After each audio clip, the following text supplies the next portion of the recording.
שלום לכם, ערב טוב ושבוע טוב. העיר הגדולה ניו יורק, יורק החדשה, קרויה על שמו של הדוכס מיורק, וכך גם העיר יורק הישנה שנמצאת בצפון אנגליה. שם, בעיר יורק, חיה בימי הביניים קהילה יהודית גדולה שעסקה בבנקאות. היו אלה ימי מסעי הצלב באירופה. בערב שבת הגדול שלפני חג הפסח, החל המון מוסת לבצע פוגרום ביהודי יורק. כ-500 מיהודי העיר ברחו והסתתרו במצודה גדולה. ההמון המוסת צר על המצודה, וליהודים ניתנה ברירה להמיר את דתם או למות. היהודים, ובראשם תלמידו של רבנו תם, רבנו יום טוב בר יצחק מבעלי התוספות, החליטו למות על קידוש השם ולא להמיר את דתם, ושמו קץ לחייהם ולחיי הקהילה כולה, גברים, נשים וילדים. מאז חלפו למעלה מ-800 שנה, אך היהודים החליטו להחרים את העיר, וכיום אין בעיר יורק ולו בית כנסת אחד. הנה לפנינו סרטו של הבמאי לוינסון, שיצא למסע בעקבות סיפורם של יהודי יורק. לקהילה היהודית מעמד מיוחד בממלכה הבריטית, אבל ההיסטוריה של יהדות בריטניה רצופה תקופות של גאות ושפל. זהו סיפורה של קהילת יהודי יורק, שביקשה לשמור על מנהגיה ואמונתה, ולבסוף נטבחה על ידי המקומיים. יהודים רבים התאבדו על קידוש השם. סרט זה מנסה לגלות את הסודות הכמוסים בעברה של קהילה יהודית אחת בצפון אנגליה. It's a good question as to how the Jews got here. We came here in 1066. It means that British Jewry was very new compared to Italian and French and Spanish Jewry, who'd already been in those lands for about 1,000 years. And essentially, we came over with William the Conqueror. He came over from Normandy, he occupied this new land, England, and he wanted to bring over some people he could trust, as civil servants to help colonize his new country. They went to York for two reasons. Firstly, because it was a major trading city. You think of England today and you think of London and Manchester. In the Middle Ages, you would have thought of London and York. That was the place to be. Plus, there was a strong royal presence. There was a royal castle. It meant the Jews had protection if ever there was trouble. We know that the Jewish community is established here in York in the 1170s. At that time, the city was a predominantly timber and thatch city. Now, we know that the Norman house in Stonegate was built by the Minster authorities. However, it seems likely that at least some of the Jewish community in York lived perhaps in similar sorts of houses, these very strong, secure stone structures. They were described as palaces. However, there does appear to have been some areas where there were perhaps concentrations of Jewish families living in particular streets. There is a street in York which is called Jubbergate. Now, Jubbergate is a corruption of Jewbrettgate. And what is interesting is that Jubbergate leads down to Coney Street. There was the location of the synagogue, the medieval scholar of the Jewish community. A Christian society had a big problem because Christians weren't allowed to be money lenders, whereas there was no objection to Jews being money lenders, and therefore they naturally occupied this vacuum in society because everyone needs money, whether it's a farmer who needs a new wheelbarrow or a knight who's going on crusades who needs a new suit of armour. The Jews were seen as the sponges of society who then sort of took money away from ordinary people and gave it to the king. So there was a double dislike, and unfortunately dislike turned into tragedy. 1189, the king dies. Yoshka and Benedict of York visit London to bring generous gifts to the new monarch. Jews tried to gatecrash the coronation of Richard the Lionheart in Westminster because they wanted to gain the same rights they had had under previous kings, Henry II, for instance. In doing so, however, the mob and the gate people believed that the Jews could put a curse on the king if they came in, and immediately, vigorously, threw the Jews out, and the beginning of a riot.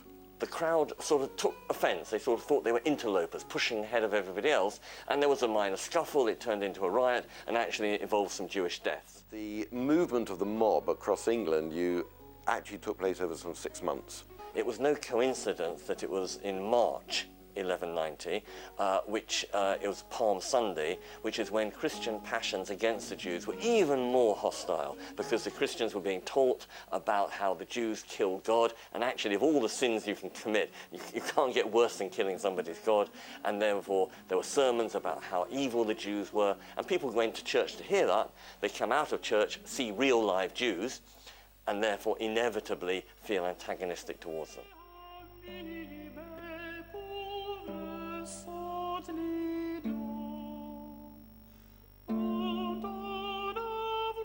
The original wooden structure has been replaced by Clifford's Tower. York Castle is built in 1067 by William the Conqueror. The first castle on the site here is built out of earth and timber. 1190 wooden keep would have had perhaps 2 or 3 wooden floors inside it. It would have had a timber roof structure that would have had a lead covering on it. There was a series of mishaps which culminated in tragedy. Benedict's house was raided. People knew he died, and therefore it was sort of unprotected. Other Jews got worried. They thought, logically at the time, they would seek refuge in the castle. The mob doesn't disperse, they don't go home. What they in effect do is they camp outside the castle. They set up what develops into a siege of York Castle. A Carthusian monk arrives and he starts sort of inciting the mob. We then have a situation where they're able to gain access to the motte and climb up to the base of the keep. They set this wooden keep on fire. The fire quickly caught hold, and the Jews who had taken refuge, who were inside the keep, were faced with a dilemma. What do they do? Well, Yont of Joigny decided that the Jews would all commit suicide by the husband killing his wife and killing his children. The community killed themselves within the tower, and that the last person to kill himself, the person who probably committed suicide, was Rabbi Yom Tov.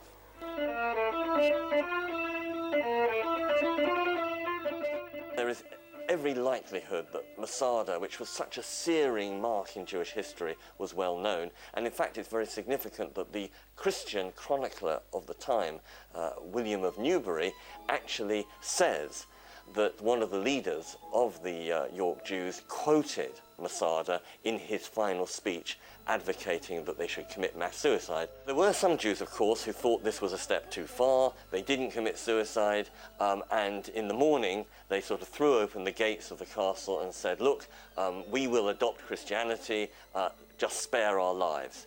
But of course it was a mistake too, because the mob wasn't interested in converting them, the mob was only interested in killing them. On top of that, there was a financial interest. A lot of the Crusaders wanted to clear up their debts before going off on crusade, and the best way to do that was to kill the person you owed money to. And it was no coincidence that a number of the leaders of the riot just so happened to be in debt to the Jews, and it was very significant that the first thing they did after the death of the Jews was to rush to the cathedral, not to beg for forgiveness, but to destroy the records of the debts that were owed. So there was a clear financial motive to the tragedy of York.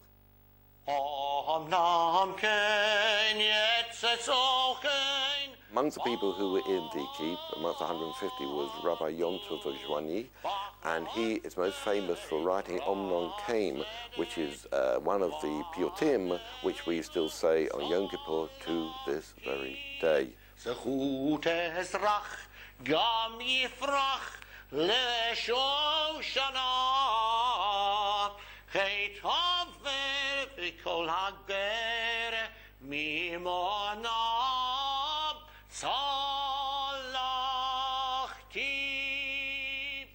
One of the best testimonies to the size and the wealth and the health of that Jewish community is the Jewish cemetery that we have here in York. This cemetery is one of only 10 known medieval Jewish cemeteries in England. These graves are under a supermarket car park. If Jews boycott every problematic town, then we could soon run out of places to live. Despite everything, the Jews did come back to York. A congregation met here from 1886 till 1975. We used to go to a shul in Aldwark, and it was just a room basically above a carpenter's shop.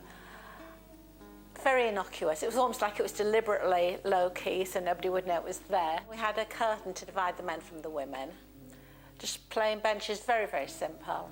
And which had visiting rabbis who came for the services. One thing I do remember about the Jewish holidays, that there was always the problem of whether they could get enough men together to have a minyan.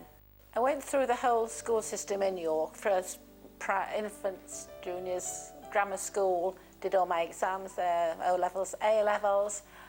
What's interesting, the story of the massacre of the Jews in York just was never mentioned. I knew nothing about it at all. My mother went to York because that was where the Quakers were very strong in York, and they arranged employment for her there. We never discussed the harem. I'm not sure whether she would have known about it. Certainly the average visitor to York, or people growing up in the UK, would not know about the history of what happened in York to the Jews. Anti-Semitism at the time when I was at school, I think, was still quite an institutional part of growing up. Jewishness was seen as a negative trait. There has always been a low level of anti-Semitism. Diaspora Jews take that for granted. It could be sort of odd remarks or silly jokes, or occasional far-right parties, or sometimes on campus you get anti-Zionism mixed up with anti-Semitism. But that's nothing like what happened in the Middle Ages. It's not institutional anti-Semitism. And if you look at British life today, the leader of the opposition party, Ed Miliband, Jewish, the owner of one of the major football clubs, Chelsea, Roman Abramovich, Jewish, head of TV, Michael Grade, Jewish, Lord Chief Justice Harry Wolff, Jewish. Jews are embedded in English society and make a very good contribution. What happened at York didn't just have ripples within England, but had devastating effects of the Jews on the continent too. And they regarded it as a major tragedy.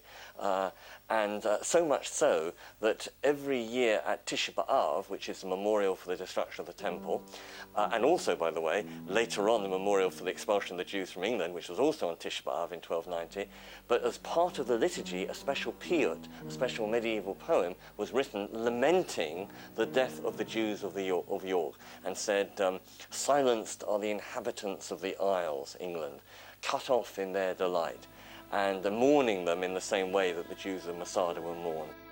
What does the average non-Jewish person think when they see a plaque, Jewish tragedy of 1,000 years ago?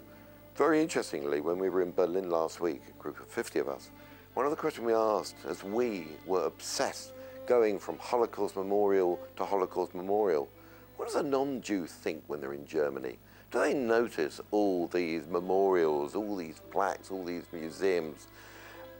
And then I asked myself the question, do we notice, and do we concern ourselves with the massacres in Serbia or Central Africa in exactly the same way? And I fear that we don't.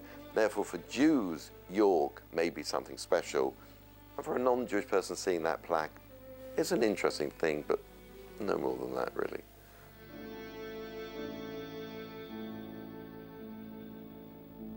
This was a dark period in British history, and yet another sad episode in the history of Judaism. Barry Levinson, York, England. סיפורם הטרגי של יהודי יורק שבאנגליה, סרטו של ברי לוינסון.